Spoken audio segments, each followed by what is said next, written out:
ciberseguridad y protección de datos. Este es un tema, Eduardo, si me permites, que le encanta a Michelle Maffei, ¿no? ¿Qué tal? Pues se arranca este diálogo con nuestro invitado, a quien le damos la más cordial de las bienvenidas, Michelle. Muchas gracias por la invitación. Muchísimas gracias. ¿Cómo estás, Alejandro? Muchísimas gracias por estar con nosotros. Bueno, por la invitación.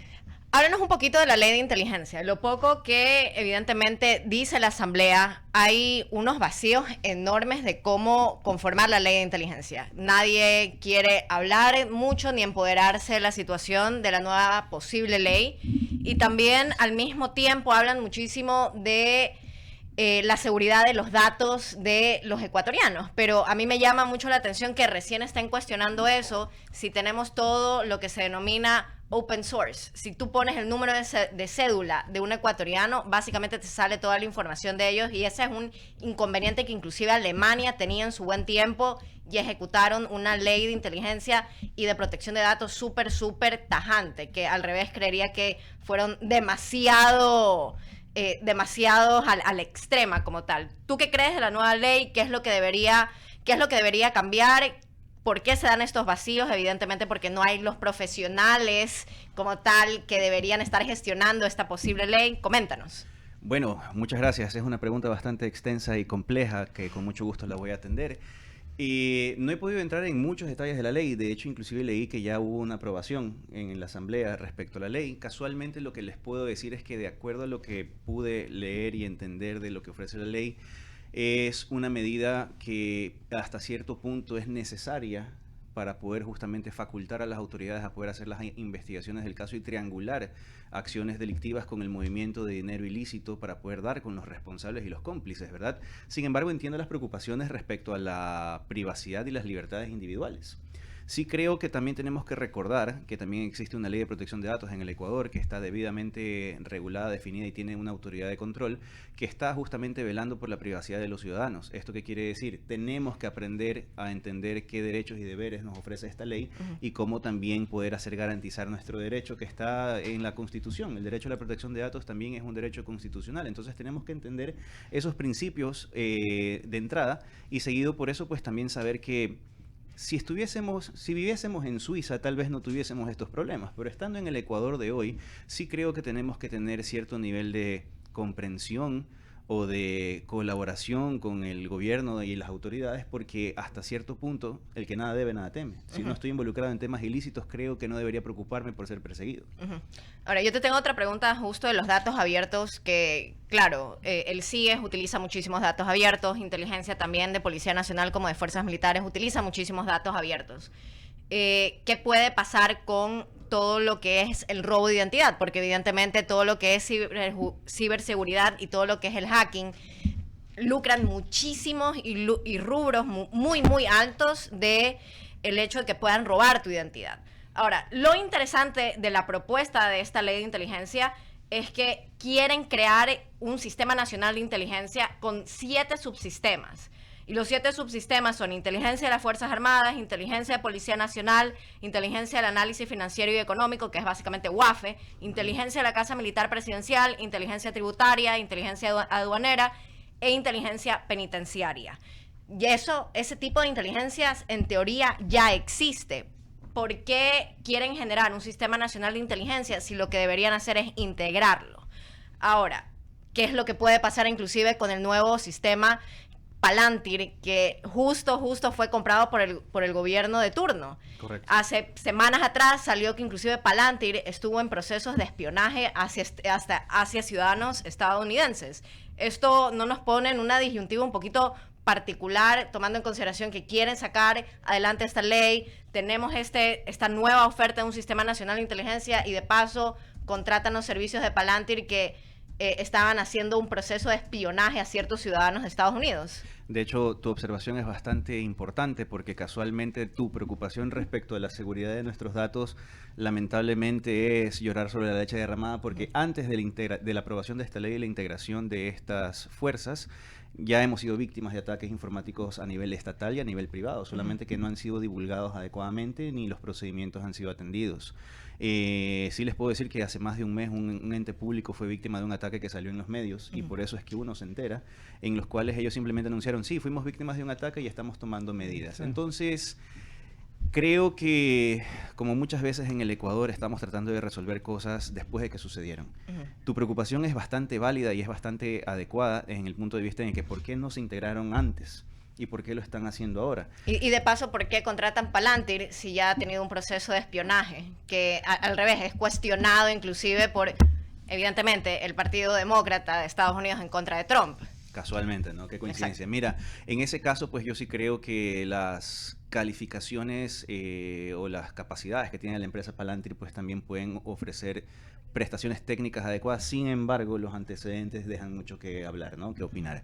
Definitivamente a la ciudadanía sí le debe preocupar no ser sujeto de una investigación sin una razón legítima, ¿verdad? Y creo que eso es lo que tenemos que aprender a respaldar, principalmente para hacer ejercicio de nuestros derechos, ¿no? Tenemos ciertas garantías en la Constitución. Yo siempre voy a abogar a favor de la Ley de Protección de Datos, a favor de los ciudadanos y de las obligaciones que tienen las empresas y los entes públicos. Sin embargo, creo que como ciudadanos sí tenemos que tener una participación activa para asegurarnos que las medidas que vayan a tomar a través de esta ley sean aplicadas a quienes realmente han cometido actos ilícitos y que no sea un instrumento de persecución, porque me van a disculpar si suena un poco sesgado, pero creo que quienes tenemos memoria electoral de los últimos 20 años recordamos que tener opinión en el pasado también era sujeto de investigación. Entonces yo, con ese pequeño mal recuerdo, por no decir trauma político, no quisiera ser víctima de eso nuevamente. Totalmente. ¿Eduardo? Gracias. ¿Cómo está, ingeniero Alejandro? Yo quiero ir directo al meollo porque justamente me sucedió el día domingo. Cosas de la vida, me levanté chuchaqui después de una gran farra. Ya eso sucede, esas cosas pasan. Y me meto en mi correo no deseado por cosas de la vida y veo que me manda un correo, mi misma computadora. Mi mismo correo, me llega un correo de un mismo correo mío, igualito. Y me piden plata y me hablan de un tema de que ya saben todo de mí y que utilizan Pegasus, etcétera, etcétera, etcétera. Y se habla de lo que se llama el phishing, porque estudié después. Imagínense en ese momento, ¿cree usted que el gobierno, y no solo el gobierno, sino que a nivel mediático, porque es importante, se debe de hacer una campaña contra el phishing? ¿Y qué debe debe de promoverse respecto del tema? Y como le digo, a nivel también de redes sociales, etcétera, etcétera, porque a mí me preocupa mucho que gente caiga en esto. Yo enseguida llamé al que me hace advisor en estos temas, pero puede suceder, y como le digo, que una persona mañana, chuchaqui o borracho, ven esto de aquí y dicen, bueno, yo deposito porque me van a divulgar mi información. Cuéntenos un poco. Ahí hay varias cosas que quisiera decir al respecto. Casualmente ese tipo de extorsión es bastante común. El motivo por el cual probablemente te escribieron de tu propio correo es porque seguramente encontraron tu correo en una base de datos y decidieron, hay un pequeño truco en el que tú puedes ser tú mismo el remitente. Y ese ya es un detalle técnico que se puede explorar después. Pero el esquema de extorsión que está detallado ahí, más bien debería hablar de lo que cómo uno reacciona ante el mensaje, porque yo he recibido ese mensaje, muchas personas que conozco que me conocen, perdón, y me han consultado, también han sido víctimas de eso. Sabemos lo que has hecho, hemos utilizado tu cámara para poder detectar tus movimientos y tenemos tu historial de internet, y todo es simplemente un truco de magia porque te quieren intimidar. Ya no tienen la información, pero si caes y decides pagarles la cifra que está puesta en bitcoins, caíste en la extorsión. O contestar el mail, ¿verdad? Técnicamente no, porque te estarías respondiendo a ti mismo. El asunto es que como te dan una dirección, un hash para poder pagarte en bitcoin, la gente se asusta y se deja intimidada. Pero la primera respuesta, porque es un tema de defensa personal, aunque no lo crean, es ¿qué he hecho yo para tenerle miedo a mi propia computadora? Para empezar. Segundo, este correo está en spam. ¿Cómo llegó ahí y por qué le tengo que prestar atención? Es lo mismo pensé. Exactamente. Entonces, como que tenemos que... Yo no estoy de acuerdo que es una competencia exclusiva del Estado. Yo creo que bajo el principio de la legítima defensa, los ciudadanos tenemos que aprender a defendernos en Internet también. Eso. Entonces, sí creo que no es una responsabilidad del gobierno que las personas tengan o no tengan cuidado. Es como que andes en la calle, en un sector riesgoso, con el celular en la mano, grabándote como influencer y, como dicen vulgarmente, entregas papaya y te roban. Es exactamente el mismo principio. Así como tenemos cuidado en las calles para no ir a zonas que sabemos que son peligrosas, lo mismo tenemos que hacer en Internet. Perfecto. Ahora, ¿qué le sugiere a la gente para luchar contra el phishing? Porque eso es algo sumamente importante. La gente tiene que estar clara con eso. Sí, casualmente Hay un estudio realizado por la OEA y el Banco Interamericano de Desarrollo que justamente habla del nivel de cultura respecto a la privacidad de los ciudadanos. Y Ecuador, para variar, está dentro de los peores calificados. ¿Qué quiere decir esto? Hasta la fecha el ecuatoriano no ha desarrollado una cultura propia o no se educa de manera autónoma o autodidacta en estos temas, a pesar de ser usuarios fuertes en Internet. TikTok, por ejemplo, tiene aproximadamente 14 millones de usuarios a nivel nacional. Instagram está rondando como por los 10 millones. Entonces, si se dan cuenta, sabemos usar la tecnología. Lo que no sabemos es cuidarnos de ella. Perfecto. Alberto, Jorge. Sí, gracias. Bienvenido. Gracias. Sin duda el tema de la protección de datos a mí siempre me ha llamado la atención y se lo dije en su momento al hoy ex ministro de Telecomunicaciones, César Martín, ahora está al frente del Consejo de Comunicación, si es que se cumple o no esa ley de protección de datos. Porque la venta de información es pública y notoria. Lo digo porque hay una persecución, un asedio telefónico a diferentes personas cuya data de pronto está en manos de esos proveedores a los que nunca se ha contratado de manera previa, es decir, no hay ningún vértice. Correcto. Ya a nivel comercial con esos nuevos servicios. Entonces, si esta ley existe, pero en la práctica no se aplica, ¿cómo podríamos avanzar en esa materia? La lamentable respuesta es seguramente la gente le va a dar importancia a este tema cuando vean que ya hayan empresas o entes sancionados bajo los criterios de esta ley. Nuevamente creo que es momento de hacer un examen de conciencia como ciudadanos y como empresarios, porque la ley obliga a las personas jurídicas y a los entes públicos a cuidar los datos personales de los ciudadanos por el valor que éste representa. Sin embargo, como todavía no le dan importancia a este cumplimiento legal, que de hecho los favorece y los beneficia mucho más de lo que ellos creen, en muchos aspectos que les da inclusive un valor patrimonial mayor si tienen la visión adecuada, es justamente una falta de cultura. Tenemos que incentivar a los empresarios, quizás antes de llegar a su órgano más sensible, que es el bolsillo, ¿no? De decirles, cumple con esta ley, protege la privacidad de tus clientes, protege la privacidad de tus empleados, porque la privacidad es un bien que te genera valor. Y por otro lado, pues también entender que hay prácticas que no son las adecuadas desde un principio ético, fuera del entendimiento de la ley, porque vender datos para comercializar servicios es como comprar un repuesto robado. Es tan sencillo como eso. Y si eso existe, ¿hay algún mecanismo hoy con inteligencia artificial y todas las diferentes acciones, software y demás, para que se aplique efectivamente esta ley de protección de datos? Insisto, y yo no tengo nada contra el sistema financiero, pero de pronto lo llaman a decirle que ya está lista una tarjeta para que se la lleven a su oficina. Claro, hay maneras lícitas y éticas de poder recolectar datos y comercializar servicios, ¿ya? Y eso depende mucho de la estrategia publicitaria en canales digitales de las empresas. Una cosa es que tú compres una base de dudosa procedencia y otra cosa es que tú tengas una estrategia en la que tu objetivo es: quiero buscar perfiles de personas de 18 a 25 años que ya estén trabajando y que quieran ser bancarizadas, por seguir con el ejemplo de la banca.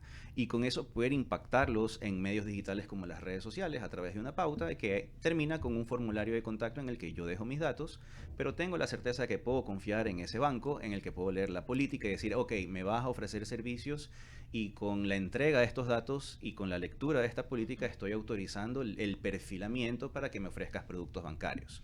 Entonces hay maneras adecuadas, simplemente que a muchos empresarios les da un poco de tedio este proceso de formalizar sus procesos para poder conseguir un cliente de mejor calidad, porque eso es algo que también muchas empresas no terminan de entender. Dejas de recolectar basura para enfocarte en clientes que realmente quieren trabajar contigo y no dejan de ver la ventaja ni siquiera desde el aspecto comercial.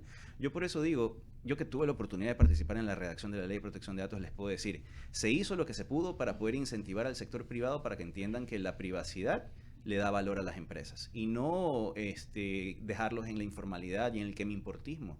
Porque hay personas que dicen, quiero recolectar datos porque sí, en lugar de entender que un dato de calidad le genera resultados de calidad. Claro, el asunto, y con esto ya termino, es que para el tema financiero o bancario, nadie le va a ofrecer a usted una tarjeta sin antes tener al menos la información parcial de sus flujos. Exactamente. Por eso, un poco le escuchaba decir, hay mecanismos legales e ilegales, pero pienso que eso también podría ser observado. Claro, o sea, hay maneras, inclusive sí les puedo decir que la banca fue una de las primeras industrias en formalizar sus procesos de recolección de datos porque para ellos es importante demostrar el origen de sus datos y principalmente comienzan desde sus clientes y luego pues las estrategias les permiten recolectar datos. Primero son anónimos, luego cuando demuestran el interés se convierten en personas que quieren ser contactadas, pero durante ese proceso pues ese ente o cualquier empresa que tenga que ofrecer un beneficio tiene que perfilar al cliente, tiene que saber si es un cliente que puede pagar $10, $100, $1,000 y con eso lo clasificas. O sea, la ley también te permite poder hacer ese tipo de tratamientos siempre y cuando la empresa demuestre que la recolección es lícita y va a estar protegiendo la privacidad desde la recolección hasta el tratamiento por fines comerciales y demás. Gracias, el ingeniero Alejandro Varas Hinojosa, es especialista en ciberseguridad. Continúa, Alberto. Gracias. Ciberseguridad y protección de datos, ¿no? Un apartado del contenido, ¿no? De esta ley que ha sido aprobada esta tarde, ¿no? La ley de inteligencia. Hay dos precisiones, ¿no? Para nuestra audiencia, para todos nuestros seguidores, porque se hablaba de que uno de los objetivos de esta norma es regular el Sistema Nacional de Inteligencia, y ahí se habla de la creación, ¿no? Y esto llama muchísimo la atención, ya lo decía Michelle Maffei, la verdad es que llama la atención. O sea, un burócrata que no conoce de temas de inteligencia a estar al frente y decirle operativamente qué hacer a los servicios de inteligencia de las ramas armadas, ¿no? Del ejército, de la fuerza naval, de la fuerza aérea y también la inteligencia policial. Eso es al lado de los cabellos, definitivamente.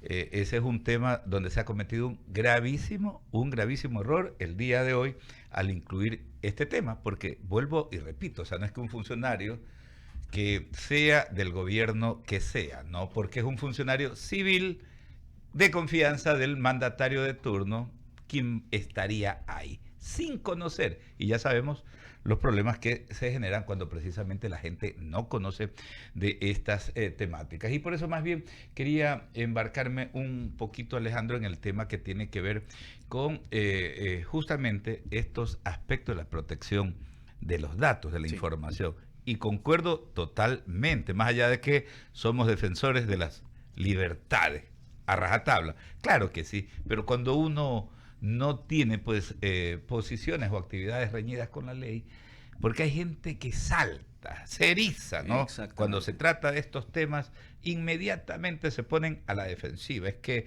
ya están para atacar la protesta social, dicen algunos, ¿no? Mucha gente que definitivamente siempre está inclinándose en favorecer las acciones criminales, hay que decirlo de esa manera. Pero ¿qué hacemos desde la sociedad civil precisamente como para poder tener estas seguridades que requerimos en lo que tiene que ver con el manejo de nuestra información? Yo sí creo que más allá de esas movilizaciones que protestan por protestar, yo sí creo que los ciudadanos ya deberían comenzar a aprender a participar activamente en este tipo de decisiones desde el legislativo, porque como les digo, en concepto me parece que es una necesidad que tenemos, porque lamentablemente el Ecuador está sumergido en el delito y tenemos que salir de ello.